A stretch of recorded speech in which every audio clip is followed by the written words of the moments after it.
Committee meeting number 55.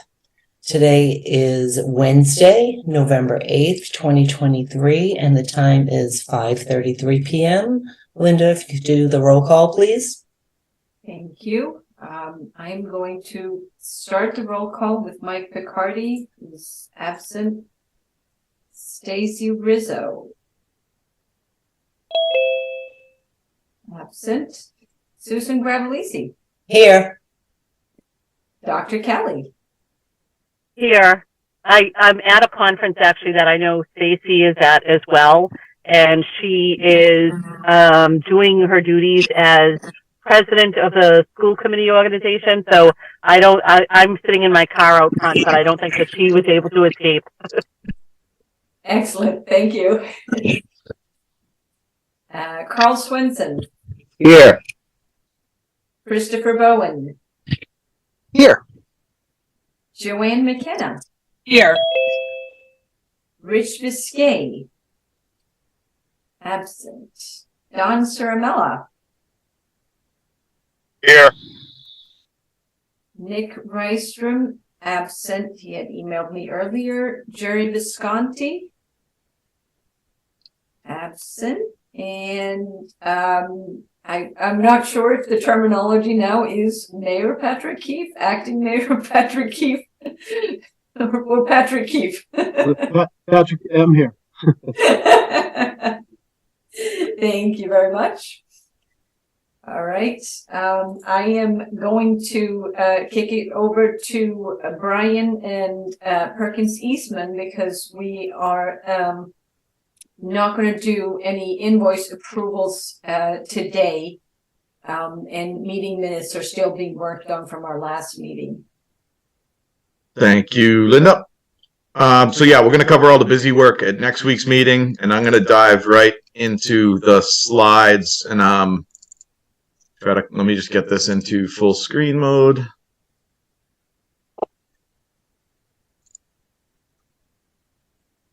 All right, is that up on the screen? Yes. Yes. Sounds good. Thank you. So, we are here tonight nearing the end of the second preferred schematic report phase. And I just wanted to cover some sort of general points here.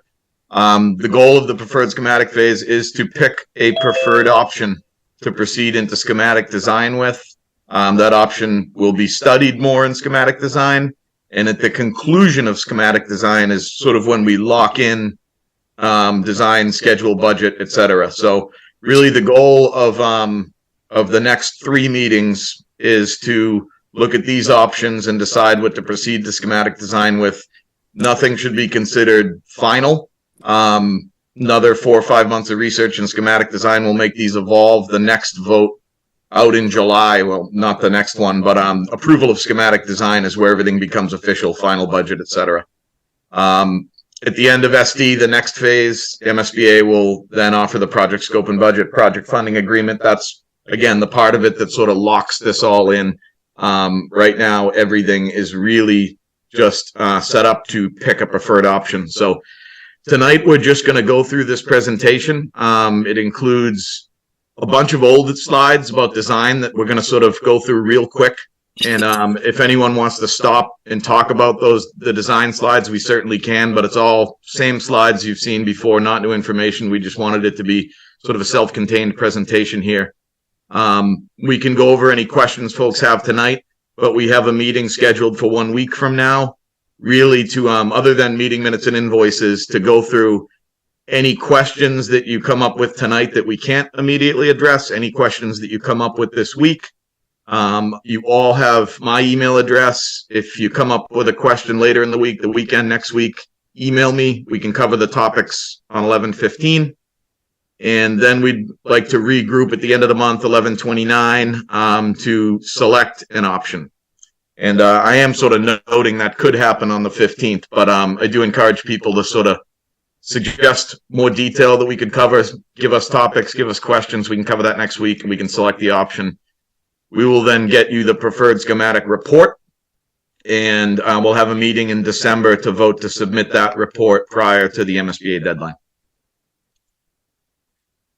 We Right. have, yep. Excuse me, I'm sorry to interrupt. I was just wondering Okay. if you have enough information to come in front of the council, the 27th of November to present? Is it just gonna be, the same information that you presented the last time? I think it's a good time to do it. I actually think probably running this presentation might be a good idea, Councilor McKenna. And so closer to the end of the month after that meeting is when the building committee theoretically is making a pick. So I think giving them this update would work for that meeting at the end of November, if that's okay with you. Okay, that'd be great. Yeah, thank you. Okay. Okay, thank you. You're welcome. The design options, we have the 3 new construction options. Those are the real ones on the table. As we've explained before, at this phase of the project, we need to at least have one addition renovation in the mix here. This is the addition renovation we talked about probably 2 years ago that involves renovating the field house and building a new school on the end of it.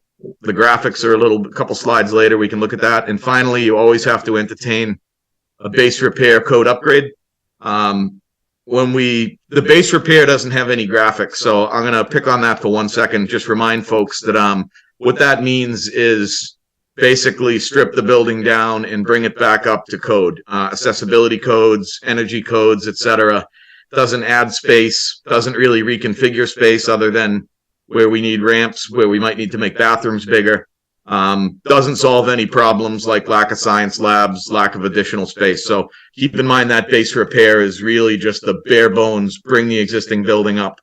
The renovation scheme we'll look at in a second, but the overview of tonight is we're going to just click through the design slides quickly. Anybody feel free to stop me. This is the stuff you've already seen. It's really just in here for your easy reference. Then we're going to look at the schedules, and Consigli is going to sort of talk a little bit about how they plan to build this building on this site.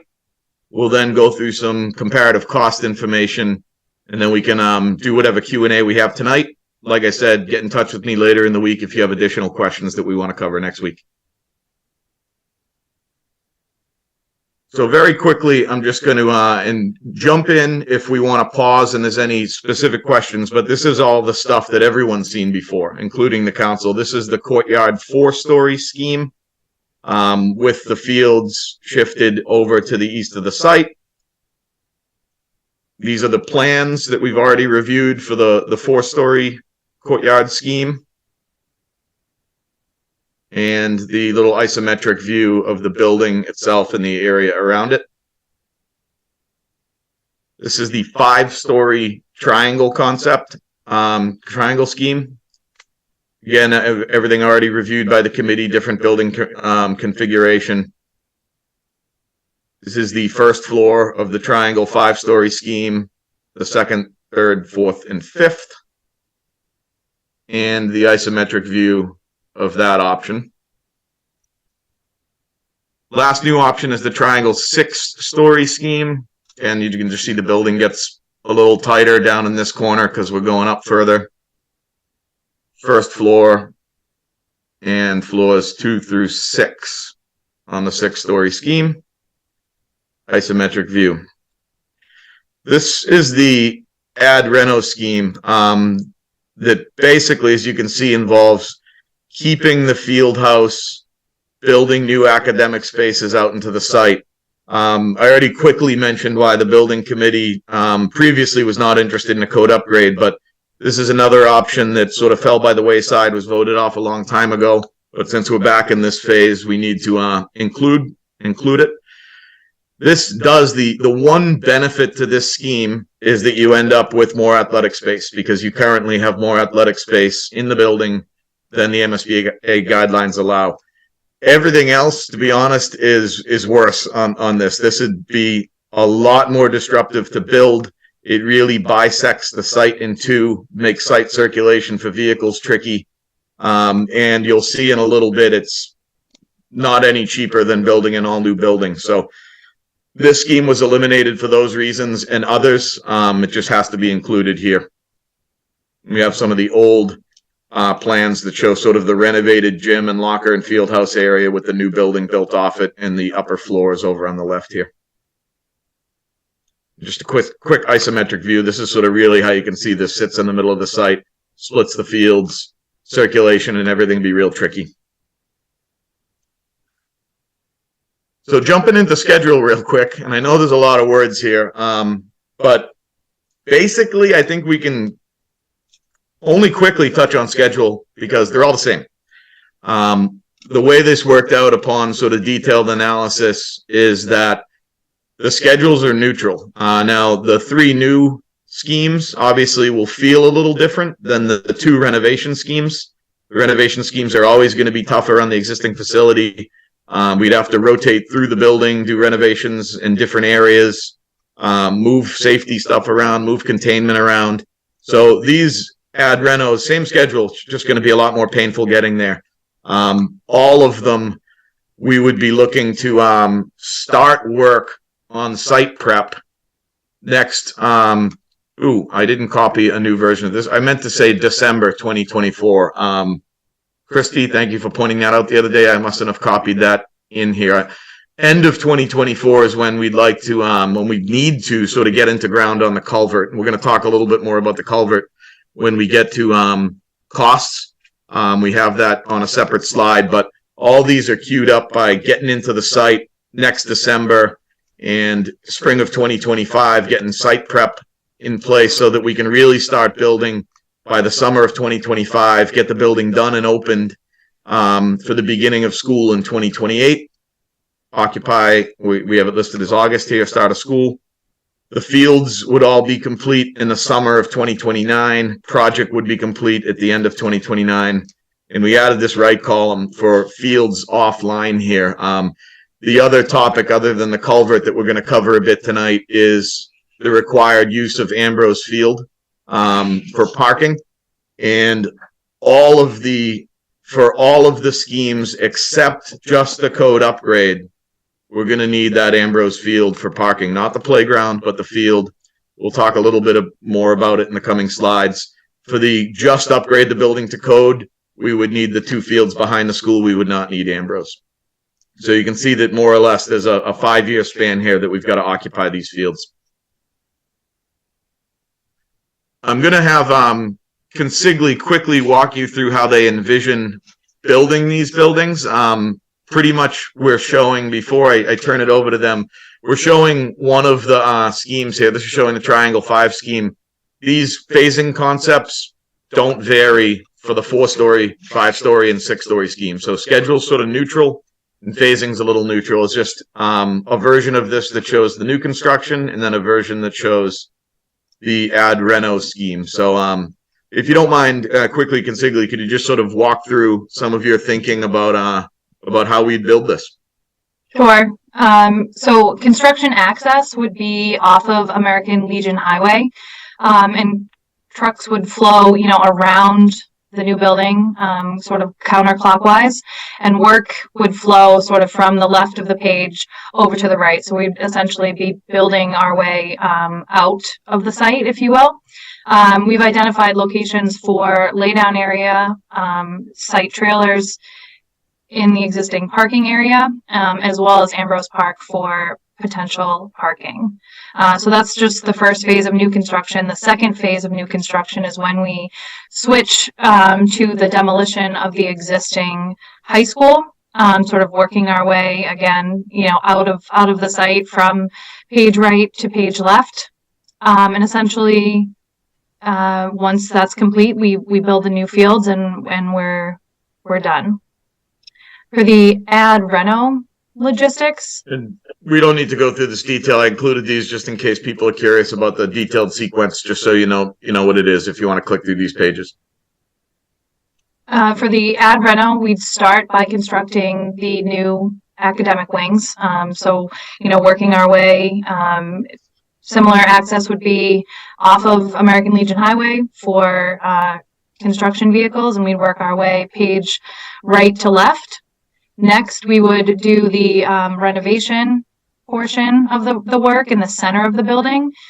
And then last would be the final demolition of the existing wing and construction of the fields. And this, I know it's not really, I don't want to take up too much time with it, but, and I don't mean to put you on the spot, Christy or Jim, but, do you share my opinions that, this ad reno, this whole sequence is, a significantly trickier sequence to pull off than the new construction? Yeah, ad renos are always a big question mark because you don't know what you're going to run into. But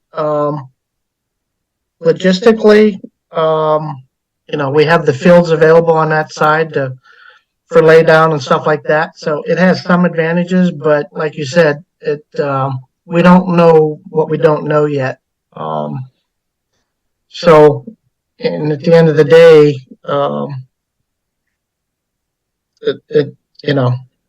and I don't think it's going to give you what you're looking for.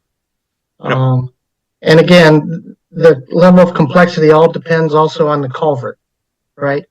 That wing of the new wing on the side, that's along the whole length of that culvert. And I know we're going to get to it, but that new culvert has to be in before we can start our construction, at least along the length of the new construction.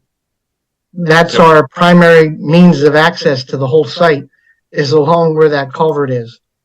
So if it's not done before we start construction, then it's going to have to wait till we're done, because we can't do them concurrently. It just wouldn't work. And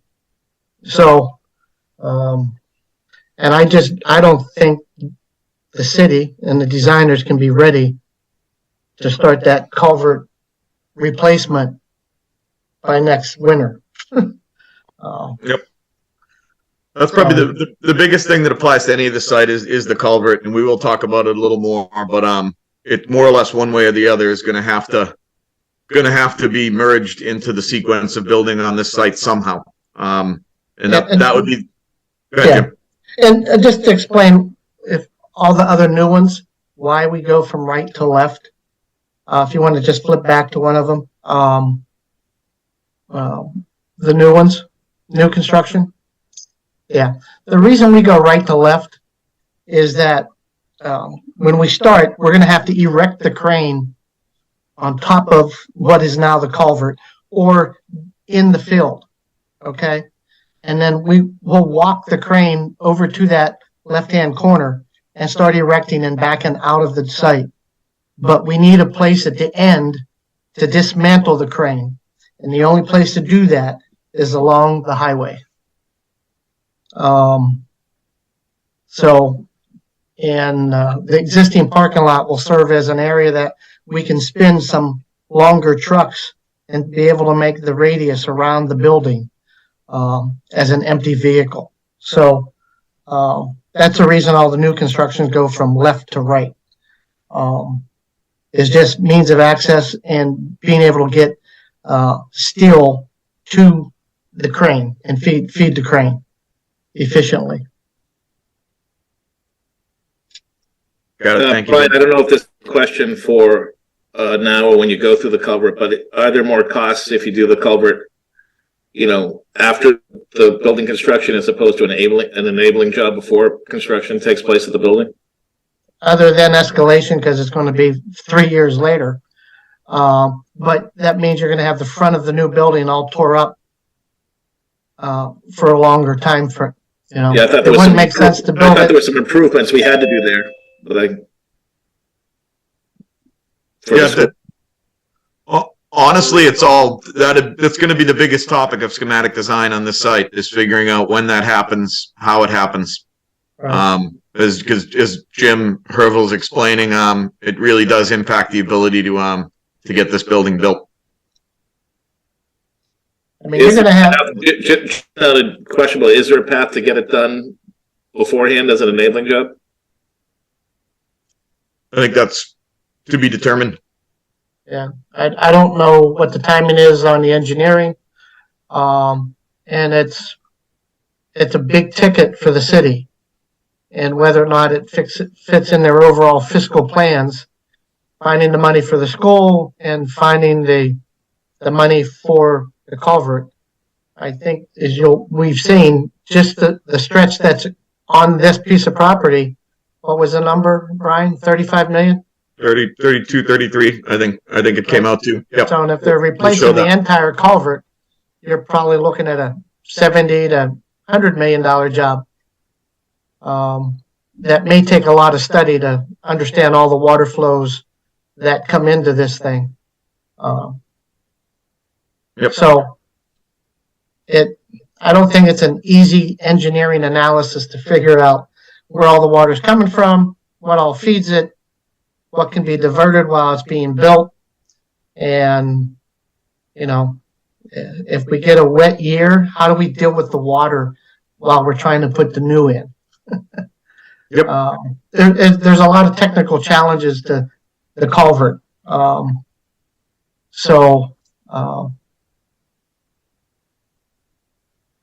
Okay. We'll cover that a little more in a second too. So we'll come back to that. Just gonna click back through these phasing diagrams. So I'm just gonna get through this last stretch, and unless I don't see any hands up or anything right now, there'll be plenty of time for questions, including next week. But recap on costs here. We had both Consigli and PM&C, who is the designer, Perkins Eastman's estimator, do estimates for all three of the new options. PM&C had already done estimates for the ad reno and code upgrade. Those got updated, reviewed by everybody. We spent most of October estimating the options, completed and reconciled by early November in the last week or so. The two estimates, and this is something if folks want to really get into next week, the details of the estimates, really the only thing I'm noting here is we came within a fraction of a percent of each other, and that's really good news to me. It says there's at least a decent understanding of scope at this early point. So we have two estimates for all the three options that are within a fraction of a percent of each other, which is good. We typically, when we have a CM on board, as we do here, we carry their numbers in the total project budget exercise. So we are in the numbers you're about to see for the three new options. We're using Consigli's numbers. For the ad reno and the code upgrade, PM&C did the sole estimate, and we're using their values for that. The construction cost estimates are what we call hard costs. And I just want to get into some lingo here so people know what I'm talking about. The hard costs really map right to the estimate. If you opened up the estimates that I emailed the other day, anything that we're calling hard costs here will map right to those total numbers. We take those total numbers, we pump them into the MSBA, the mandatory sort of required MSBA budget, and we then calculate soft costs. Soft costs is everything else that comes along with building a building other than actually building it. Designer and OPM services, reimbursable services, utility fees, testing fees, furniture, fixtures, equipment, tech, moving, and contingencies for both hard cost, change order contingency, and soft cost for if there's other services or furniture is inadequate, et cetera. Both of those have contingencies built in. So hard costs, soft costs are both of them go into all the equations for MSBA and are spitting out the reimbursement rate that you're going to see. Probably the best news that we can share tonight is that at the October 2023 Board of Directors meeting a couple of weeks ago, the MSBA approved a dramatic increase to reimbursement. We used to be all the previous phase of the project last year when we were showing budgets, reimbursement caps were at $393 a square foot for the building. So they participate in that amount. Anything above that, either zero reimbursement for. And the site was calculated at $39 a square foot. They have moved them up from $393 to $550, which is a big jump, and $39 for the site to $55. This really means the reimbursement rates that you're going to see on the next couple of slides are way better than they were before. And I just wanted to note that to people, if people are looking back at older versions of the project on this site, other sites, et cetera, the MSBA grant is different now. So if you're looking at it and saying, well, why are we getting so much more money from the state now? It's really not about the option or where the building is. It's that the MSBA reimbursement deal's gotten a lot better as of this month. So getting into the three items that we're carrying, another phrase you'll hear us say a lot is below the line. Below the line is how we're handling three items that we've talked about. These are all items that we wanted to keep separate because right now they're really estimates. Everything's an estimate, but these all need a lot more work in schematic design to figure out. And we wanted to show you the costs on the next slide with these sort of below the line. We wanted you to be able to compare the options. Again, the goal this month is just to pick an option. These affect every option equally. So it doesn't really make one option harder than the other. These are all just items that are going to have to come along with the project. The first two are going to have to come along with the project. The third is a decision that the city and the school department need to make in the next phase of the project. So Ambrose Parking, we estimate that it will cost $4 million to turn that into a parking lot for the 4 to 5 years that we need to work on this site and then turn it back into the grass baseball diamond that it is. This needs a lot of discussion, like I said, in schematic design. How would it work? Who parks there? When is it implemented, etc. It also makes the permitting trickier for getting this all passed. But there's really, as Jim went through earlier, there's no way to build this building. The team is determined without utilizing very close parking. And Ambrose is there's really nothing else very close. We do not recommend a scenario where we would be shuttling or busing folks from an off-site location, whether those are teacher students or construction workers. This site really dictates that we need that space to build the building. The culvert we've talked about a bit, but there is a company working on that master study for the city, CDM Smith. They have indicated to us that that culvert is going to need to be addressed in the next 8 or so years, regardless of whether there's what we're building here or if we're building here. They have provided us with in sort of an order of magnitude cost to get the on-site portion of this fixed of $32.5 million.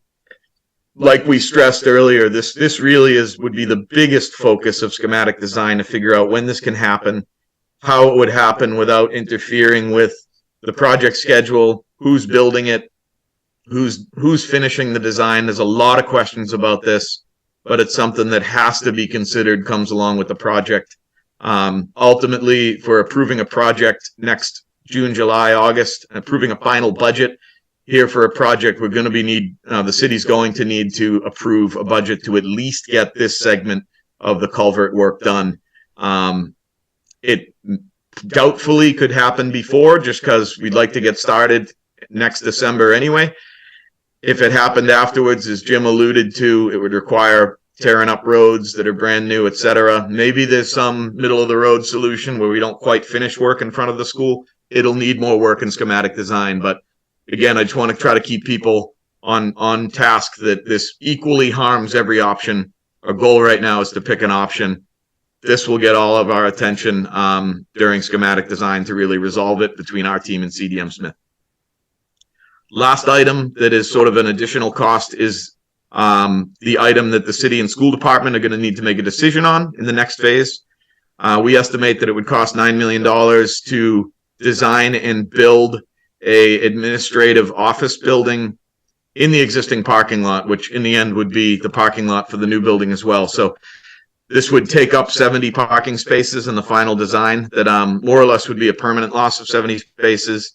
And it would put the building out near the True Street exit. So if this is, if it's made official next spring, summer, that this is going somewhere else into another building offsite, at that point, you'll see it completely drop off the radar from the project. Last slide, and this is one that I will mention. We tried to make this as high level as possible. We certainly can go into a lot more detail next week. We can break down these costs, compare them by option, if anybody would like. So I'd throw that out there. But we have on the top the 3 new schemes, on the bottom the ad reno and the code upgrade scheme. I'm going to really briefly go through the format here. Construction only costs, that's what will map right into the estimates. Those are hard costs. And then we add in the soft cost to get to the total project budget. So the second line, it would be the proposed total project budget. The third line is the estimated maximum grant from the state. These are the numbers that are just fundamentally bigger than everyone saw the last few go-arounds when we did work here. We were dealing with mid 30% effective reimbursement rates for the duration of the project. We're up closer to 50% now because of those reimbursements. The highlighted cell in blue would be the cost to revere. That's total project minus the MSBA grant. And then we sort of ran these additional costs that need more discussion, need more vetting, and just had the value for them and then the cumulative total. So the 261 plus Ambrose would be 265. The 261 plus Ambrose and the culvert would be 298. And if the admin building is in, it would get up to 307. So I'm going to sort of focus on the total project budgets. It's $501 million with a $261 million bill to revere for the 4-story scheme. 5 gets a little more expensive. 6 gets more expensive. That's another topic we could go into in detail next week and show you examples as to why. But you can see that the Revere share of just the high school project goes from 261 to 266 to 268. If we really, I would encourage people to use the cumulative total on the culvert line because we need Ambrose Park. We need the culvert to get done. So the 4-story scheme is a $298 million cost to Revere. The 5-story scheme is a $302 million cost to Revere. 6-story scheme is $305. Getting down into the ad reno, I mentioned earlier that you're really not saving any money to go to that renovation scheme and sort of bottleneck in the middle of that site. It's still a $401 million construction project, a $481 million total project, a $203 million projected MSBA grant, $278 million to Revere, add the culvert and Ambrose in, you're at $314. So these 4 to 5 to 6 to reno go up. And lastly, which I know the numbers are a bit different, but this is pretty much to be expected. Again, no new spaces in the code upgrade scheme. You're just stripping the building and building it back. That's a $227 million project. And because there aren't additional spaces and ineligible spaces, the effective reimbursement jumps way up. There'd be about a $55 million cost to Revere to just bring the building up to code. You wouldn't need Ambrose Park in that scheme. You would need to do the culvert. So $87 million is the total for the code upgrade scheme. So I know this was a ton of info. We really just wanted to load you up tonight. We can stop now and go through any questions people have. But again, the purpose of next week is really to just cover any ground you want to cover. We can go into detailed numbers. We can go into the designs. We can talk schedule. I would open it up for any committee questions or comments at this point.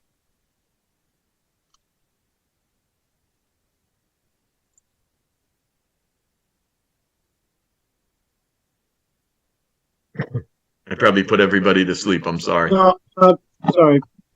Brian, thank you. This is Patrick. I was listening, and one of the things I was curious about was, and I don't want to create too much of a debate, but the culvert work, kind of, I think that you're being a little soft-spoken. I think that it's exacerbated with the school.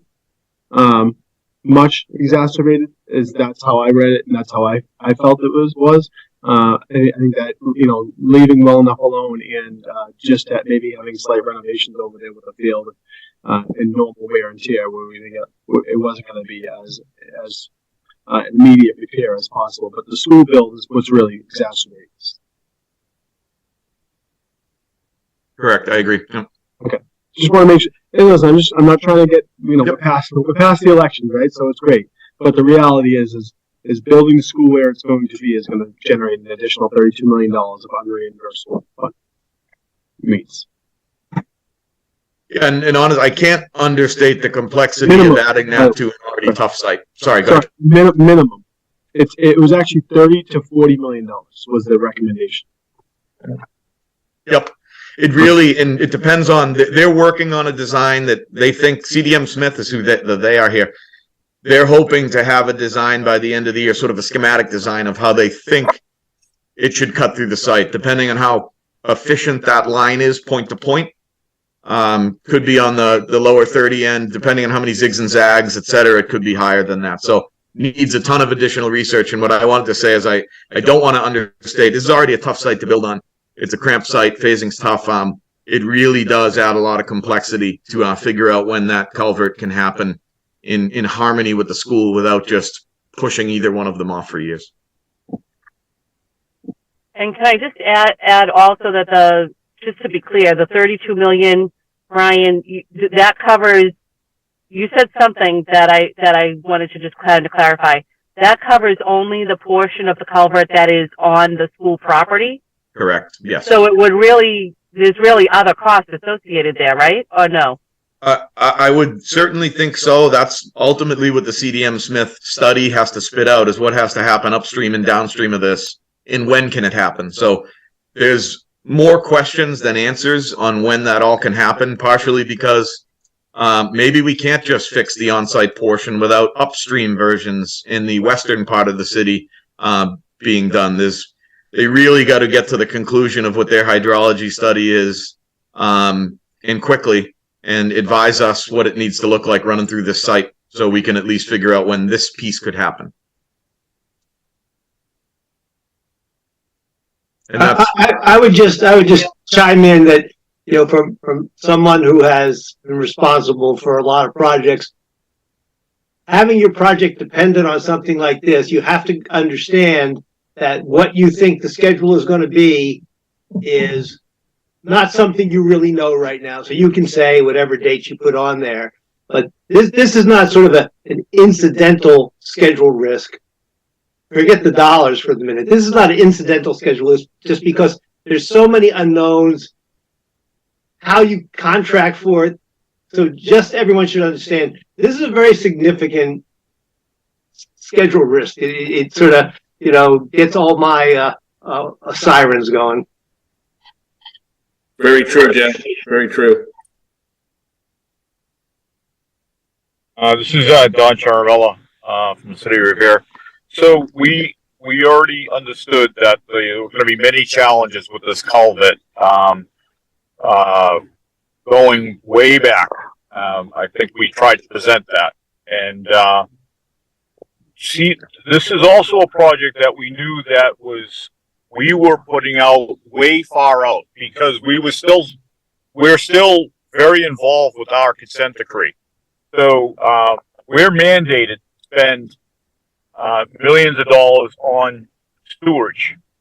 We're not mandated to spend money on drainage. So if we have to fast forward this project, this is not something that the city was prepared for. I think you said something about CDM Smith said something about 8 years, but I think it's even further than that. We weren't ready to address this because we knew that it was just such a huge undertaking to try to reconfigure this culvert going through the site, because it handles such a vast area over there. Anyway, we're here now, and that money, you know, that 32 million, you know, I think probably north of that is more likely, because this is a very difficult drainage culvert to bring through that site, because the site is just so restricted. That's it. Thank you, Don.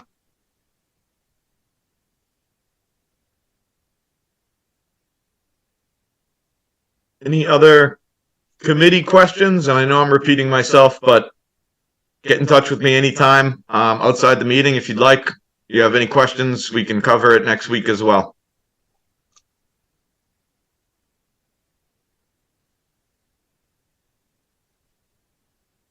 If there are no other questions, I think we could just go into I don't think any other business before we get to public comment. Sounds like a nope. I'm not sure if we have folks from the public on. If you are, name and address for public comment, please, for the record. I don't think we have anyone, Brian. Okay. All right, well, that's that. Again, get me any questions you have. We're gonna be breaking down all sorts of spreadsheets and comparison stuff and getting the PSR report together. So if we don't receive any questions by next week, we'll cover that next week. We'll do invoices and minutes. Other than that, motion to adjourn. I can't make it. I was just suggesting it. I'll make the motion. Second. Motion by Carl, seconded by Dr. Kelly. And I think we don't need a roll call for adjourn, right? Correct. Okay, that's it. Okay. Thank you, everybody. Thank See you you. next week. All right, thanks everyone. Thank you, everyone. Thank you.